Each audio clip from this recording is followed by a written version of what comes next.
Weather Service in Peachtree City has issued No. a severe thunderstorm warning for northern Fayette County in north central Georgia, Wait for it. Carroll County There in it is. northwestern Georgia, Douglas County in north central Georgia, Herb County in Isn't it west Douglas central in there, too? Georgia, Coweta County in west central Georgia, southwestern Fulton County in north central Georgia until 8:30 a.m. Eastern Daylight Time.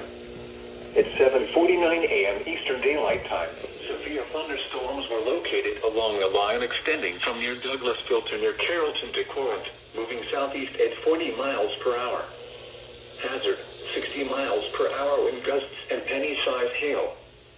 Source, radar indicated. Oh, this thing didn't catch the 1050. Impact, expect damage to roofs, siding, and trees. Locations impacted include... Oh, it did? It's just dead. Douglasville, Carrollton, Fayetteville, Franklin, City of South Fulton, Peachtree, Battery life is too low for it to work.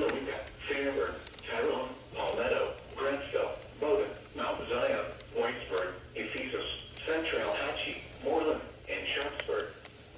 For your protection, move to an interior room on the lowest floor of a building. If you see wind damage, hail, or flooding, wait until the storm has passed, and then call the National Weather Service toll-free at 1-866-763-4466 to US your report at Atlanta. Repeating, a severe thunderstorm warning has been issued until 8:30 a.m. Eastern Daylight Time for the following county: Carroll, Georgia,